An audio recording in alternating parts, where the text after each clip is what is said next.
क्या आप कभी किसी से मिले हैं और सोचा है कि वह व्यक्ति क्या सोच रहा है? क्या आपको लोगों के इरादों को समझने में दिक्कत होती है?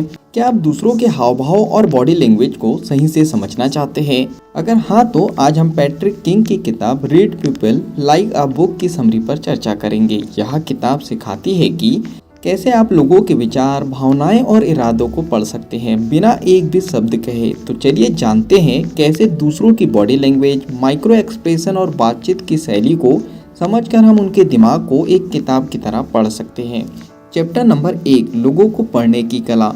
पैट्रिक किंग के अनुसार लोगों को समझने की कला एक सुपर पावर जैसी है। अगर आप इसे सही से सीख लेते हैं तो आप अपनी पर्सनल और प्रोफेशनल लाइफ में बेहतरीन संबंध बना सकते हैं। अब बात करते हैं क्यों पढ़े लोगों को। नंबर 1, बेहतर संवाद यानी अच्छी बातचीत और समझ विकसित करने के लिए। नंबर 2, झूठ को पहचानने और धोखे से बचने के लिए। नंबर 3, दूसरों के इरादों और मनोविज्ञान को समझने के लिए। चलिए अब बात करते हैं महत्वपूर्ण पहलुओं के ऊपर। नंबर 1, हमारा दिमाग हमेशा संकेत भेजता है। चेहरे के भाव, शरीर की भाषा और बोलने का लहजा। नंबर 2, अधिकतर लोग इन संकेतों को नज़रअंदाज कर देते हैं। नंबर 3, सही ऑब्जर्वेशन से हम इन संकेतों को डिकोड कर सकते हैं। चैप्टर नंबर 2, बॉडी लैंग्वेज को समझना। शारीरिक भाषा हमारे विचारों और भावनाओं का सीधा प्रतिबिंब होती है। नंबर 1, आँखों की भाषा। आंखें झूठ नहीं बोलती। अगर कोई बार बार पलकें झपका रहा है तो वह तनाव में हो सकता है। अगर कोई आपकी आंखों में सीधे देख रहा है तो वह आत्मविश्वासी हो सकता है। नंबर 2, हाथों का हाव भाव। खुले हाथ ईमानदारी और पारदर्शिता दिखाते हैं, जबकि बंद मुट्ठी या छुपे हाथ छिपाने का संकेत होते हैं। नंबर 3, पैरों की स्थिति। अगर पैर किसी से दूर मुड़े हुए हैं तो यह दूरी और असहमति का संकेत है। नंबर 4, चेहरे के भाव। हल्की मुस्कान, भौहें उठाना, नाक को छूना, ये सभी छोटे संकेत होते हैं लेकिन बहुत कुछ कह सकते हैं। उदाहरण, अगर कोई बार बार अपनी गर्दन को छूता है या कान को मसलता है तो वह तनावग्रस्त हो सकता है।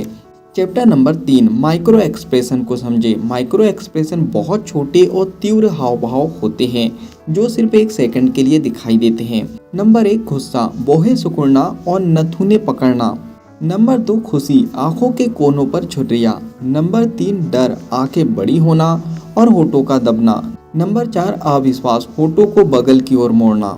लेखक बताते हैं कि माइक्रो एक्सप्रेशन को समझना मुश्किल है लेकिन अभ्यास से इन्हें पढ़ा जा सकता है। चैप्टर नंबर 4, शब्दों से परे बातचीत को समझना। वर्ड से परे लोग जो कहते हैं और कैसे कहते हैं उसमें अंतर होता है। वॉइस टोन, पिच और स्पीड पर ध्यान दे। अगर कोई आपकी बातों को दोहराता है तो वह वास्तव में आपकी बातों को समझने की कोशिश कर रहा है।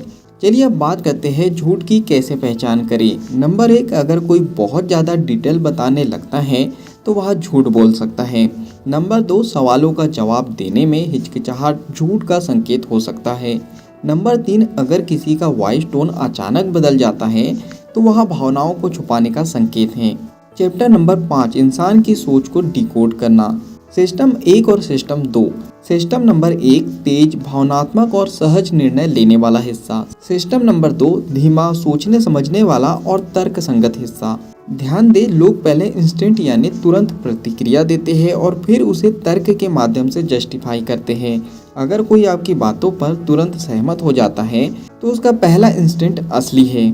ध्यान दें, लोग पहले इंस्टिंक्ट से प्रतिक्रिया देते हैं और फिर उसे तर्क के माध्यम से जस्टिफाई करते हैं। अगर कोई आपकी बातों पर तुरंत सहमत हो जाता है तो उसका पहला इंस्टिंक्ट असली है। चैप्टर नंबर 6, लोगों को पढ़ने के लिए व्यवहारिक तकनीकें। नंबर 1, मिररिंग, किसी के हाव भाव की नकल करना और उसके जवाबों को समझना। नंबर 2, सवाल पूछना, ओपन एंडेड प्रश्न पूछे जैसे आपको क्या लगता है। नंबर 3, ध्यान से सुने, सिर्फ सुने नहीं समझे भी। नंबर 4, फ्रेम ऑफ रेफरेंस, व्यक्ति की पृष्ठभूमि और अनुभव को समझे। नंबर 5, बेसलाइन को बनाए, किसी के सामान्य व्यवहार को समझे और फिर विचलनों को नोट करे। चैप्टर नंबर 7, लोगों को पढ़ने की सीमाएं। हर व्यक्ति को पूरी तरह से समझना मुश्किल है, गलत अनुमान भी हो सकते हैं, इसलिए अपनी ऑब्जर्वेशन को हमेशा कंफर्म करें। नैतिकता का ध्यान रखें, लोगों की भावनाओं और निजता का सम्मान करें। चलिए फाइनली इस बुक समरी के निष्कर्ष पर हम पहुंच चुके हैं। Read people like a book हमें यह सिखाती है कि इंसानों को समझना एक कला है। चलिए फाइनली इस बुक समरी के निष्कर्ष पर हम पहुंच चुके हैं। Read people like a book हमें यह सिखाती है कि इंसानों को समझना एक कला है। यह सिर्फ एक स्किल नहीं है बल्कि एक ऐसी क्षमता है जो हमें बेहतर रिश्ते बनाने, धोखे से बचने और अपने सामाजिक कौशलों को निखारने में मदद करते हैं। दूसरों को पढ़ने की कला हमें अधिक संवेदनशील और जागरूक बनाती है। यह हमें यह समझने में मदद करती है कि लोग क्या सोच रहे हैं और कैसे सोच रहे हैं। ध्यान रहे कि इनका उपयोग हमेशा सकारात्मक उद्देश्यों के लिए ही होना चाहिए। अगर आपने इस बुक समरी से कुछ अच्छा और नया सीखा है और इस बुक को आप पूरा पढ़ना चाहते हो तो नीचे डिस्क्रिप्शन में लिंक दे दी गई है। उस लिंक पे जाके आप बुक खरीद सकते हो और बुक को पूरा पढ़ सकते हो। बुक समरी पसंद आई हो तो आप वीडियो को लाइक भी कर सकते हो। कमेंट्स करके बता सकते हो कि इस बुक समरी से आपने क्या सीखा है और आगे क्या सीखना चाहते हो। इस बुक समरी को आप ज़्यादा से ज़्यादा लोगों तक के शेयर भी कर सकते हो, क्योंकि जब हम दूसरों की हेल्प करते हैं तो ये नेचर हमारी हेल्प करता है।